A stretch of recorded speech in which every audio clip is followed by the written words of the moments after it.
और माननीय मुख्यमंत्री योगी आदित्यनाथ बाय इलेक्शंस में जाते हैं और वहां पर कहते हैं कि साहब जो लव जिहाद करेगा उसका राम नाम सत्य हो जाएगा, का राम नाम सत्य हो जाएगा। चोरी छिपे नाम छुपा करके, स्वरूप छुपा करके जो लोग बहन बेटियों की इज्जत के साथ खिलवाड़ करते हैं, उनको पहले से मेरी चेतावनी, अगर वे सुधरे नहीं तो राम नाम सत्य है कि यात्रा अब निकलने वाली है। प्राथमिकताएं देखिए, प्राथमिकता महिला की सुरक्षा नहीं है, लव जिहाद है। और ये हमें हर जगह दिखाई दे रहा है। मध्य प्रदेश ही देखिए, 2 खबरें।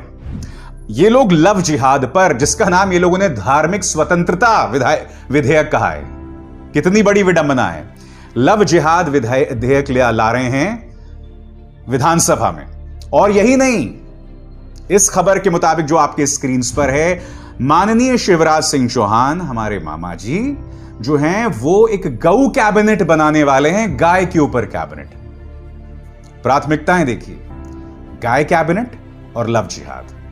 मैं एक बात स्पष्ट कर दूं, और यह बात मैंने कल भी अपने कार्यक्रम में कही है कि देखिए, अगर लव जिहाद की जो परिभाषा है वो बहुत ही क्रूर परिभाषा है, यानी कि हिंदू लड़की को बहला फुसलाकर, दबाव डालकर उससे शादी करके उस पर अत्याचार होना, इससे बड़ा कोई जघन्य अपराध नहीं हो सकता है।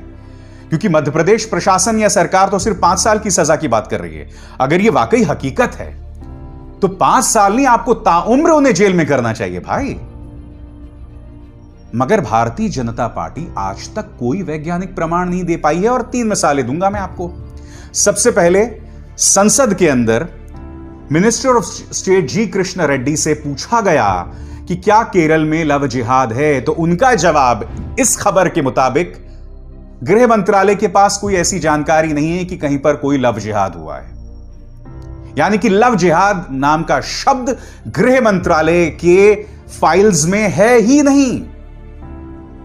यह कोई और नहीं, भाजपा की केंद्र सरकार कह रही है। अब यह दूसरी बात, कर्नाटक के सीआईडी ने कहा एक मामले में, जिसको बहुत जोरों शोरों से बीजेपी के गुर्गों ने, आईटी सेल के गुर्गों ने उठाया था, कि यह जो मामला है लव जिहाद का है नहीं, और अब तक हमारे सामने लव जिहाद का कोई मामला नहीं आया, जैसे कि इस खबर से साबित हो रहा है।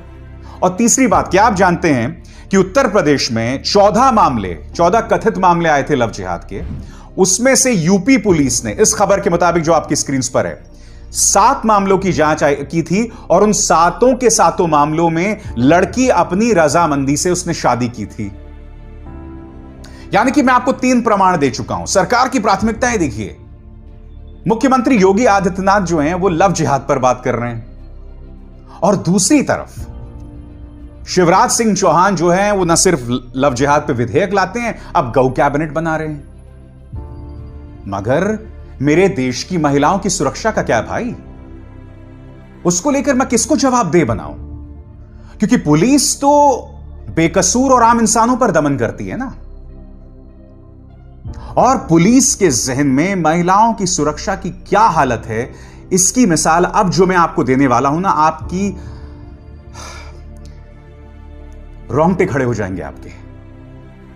मामला है गुलनाज का। गुलनाज, एक तस्वीर मैं आपको दिखाना चाहता हूं। यहां देखिए, गुलनाज की मां उसके शव के साथ बैठी है। पत्रकारों ने उनसे बात की और उन्होंने कहा कि मैं बाबू को मिट्टी दे आई, यानी कि अपनी बेटी को दफन कराई। गुलनाज की कहानी जानते हैं क्या है? गुलनाज बिहार की रहने वाली थी, और 2 लड़कों सतीश कुमार और चंदन ने इसे बहुत परेशान किया। सतीश लगातार गुलनाज पर शादी के लिए दबाव बना रहा था, गुलनाज मना कर रही थी। गुलनाज का परिवार सतीश के परिवार के पास भी गया कि आपका बेटा हमारी बेटी को परेशान कर रहा है, तो परिवार ने कहा नहीं, कोई कुछ नहीं, आप चिंता ना करें, सब कुछ ठीक ठाक हो जाएगा। बाद में केरोसिन से गुलनाज को आग के हवाले कर दिया गया। मरते मरते उसने बयान भी दिया कि उसके साथ ये अत्याचार किसने किया है। मगर आप जानते हैं, इस मामले को प्रशासन ने 1 नहीं बल्कि 15 दिनों तक दबाए रखा। क्यों? क्योंकि बिहार में चुनाव चल रहे थे और वो नहीं चाहते थे कि यह मुद्दा किसी तरह से बिहार के चुनावों में खलल डाले। हाथरस में आपने देखा था, रातों रात हाथरस की गुड़िया को आग के हवाले कर दिया गया था और यहां पर इस मामले को दफन कर दिया गया था। और यह मुद्दा अपने आप में कितना गंभीर है वो आपको इस बात से पता चलेगा कि कांग्रेस के उपाध्यक्ष और वायनाड से सांसद राहुल गांधी और तेजस्वी यादव दोनों ने इस मुद्दे को उठाया है। राहुल गांधी ने इस अखबार की कतरन का हवाला दिया है और यह अखबार की कतरन क्या कहता है इस वक्त आपके स्क्रीन पर। चुनाव में माहौल खराब ना हो जाए इसलिए पुलिस ने दबा दिया युवती को जिंदा जलाने का मामला। कितना बड़ा पाप है ये। तुम इंसाफ तो नहीं दिलवा पाए, तुम उसकी सुरक्षा तो नहीं तय कर पाए, तुमने उसका मामला ही दबा दिया। क्यों? क्योंकि चुनाव चल रहे थे। अब राहुल गांधी ने क्या कहा है वो सुनिए। किसका अपराध ज्यादा खतरनाक है, जिसने यह अमानवीय कर्म किया या जिसने चुनावी फायदे के लिए इसे छुपाया ताकि इस कुशासन पर अपने झूठे सुशासन की नींव रखी जा सके। राहुल गांधी के कड़े तेवर। अब इस मुद्दे पर तेजस्वी क्या कह रहे हैं ये देखिए। कहां है एलईडी की रोशनी में दिल्ली से बिहार आकर जंगल राज खोजने वाले नेशन वांट्स टू नो जंगल राज का महाराजा कौन? क्योंकि माननीय प्रधानमंत्री ने तेजस्वी यादव को तंज कसा था ना कि जंगल राज का युवराज, तो अब वो पलट कर कह रहे हैं कि जंगल राज का महाराजा कौन है। मैं आज ये कार्यक्रम आपके सामने क्यों कर रहा हूं? मैं कार्यक्रम आपके सामने इसलिए कर रहा हूं दोस्तों क्योंकि आपको मैं ये बतला रहा हूं कि प्राथमिकता क्या होनी चाहिए प्रशासन की। पीड़ित के साथ खड़े होना, वो जिसका नुकसान हुआ है, जिसकी बेटी का बलात्कार हुआ है, जिसकी बेटी को जला दिया गया है, उसके साथ खड़ा होना, या जो अपराधी है, आरोपी है, उसके पक्ष में खड़े होना, या फिर पीड़िता को और दबा देना। प्राथमिकता क्या है आपकी भाई, बताइए। और मैं जानता हूं मेरे इस कार्यक्रम के कमेंट सेक्शन में 2-2 रुपए प्रति ट्वीट पर बिकने वाले बीजेपी आईटी सेल के जो गुर्गे हैं वो गाली गलौज करेंगे। कुछ लोग आप में से ये कहते हैं कि आप जो गैर भाजपा के राज्य हैं उनके बारे में क्यों नहीं बात करते हैं। मैंने हर बार जहां पर भी अत्याचार हुआ है उसकी बात की है। आप में से कुछ लोग कहते हैं कि जब पंजाब और राजस्थान में दलित के साथ गैंगरेप होता है, उसे मार दिया जाता है, तो आप उसकी जोरदार चर्चा क्यों नहीं करते जैसे आपने हाथरस में किया था। पहली बात, मैंने इसकी चर्चा की थी। दूसरी बात, हाथरस जैसी घटना क्यों असामान्य है? क्योंकि वहां पर प्रशासन पीड़ित और पीड़ित के परिवार को दबाने में लगा हुआ था।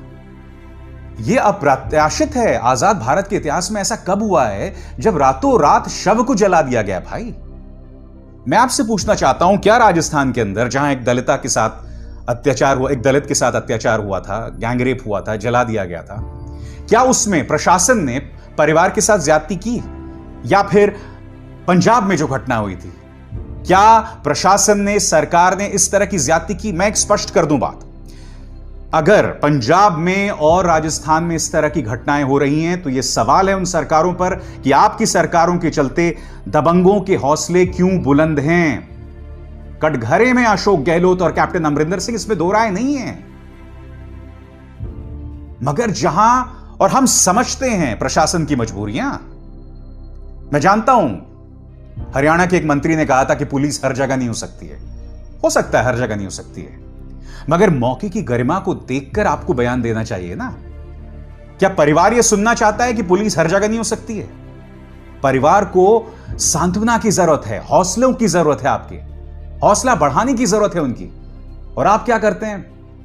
पत्रकारों पर एफआईआर कर देते हैं, रातों रात पीड़िता का शव जला देते हैं। मुझे बताइए ना, मैं इन घटनाओं की चर्चा क्यों ना करूं? और मुझे अफसोस उन लोगों पर होता है जो उल्टा मुझ पर सवाल खड़े करते हैं कि आप ये घटनाओं पर सवाल क्यों खड़े कर रहे हैं। अरे भाई, मेरा तो कार्यक्रम का नाम है सुनिए सरकार। सरकार से सवाल नहीं करूंगा तो क्या विपक्ष से सवाल करूंगा मैं? ये वो चैनल्स हो सकते हैं जो अपने वजूद के लिए सरकारी रहमो करम पर निर्भर है। माफ कीजिएगा, शर्मा जी का लड़का सरकारी रहमो करम पर निर्भर नहीं है। वो सवाल पूछेगा सरकार से, बंधु समझ आए कि नहीं।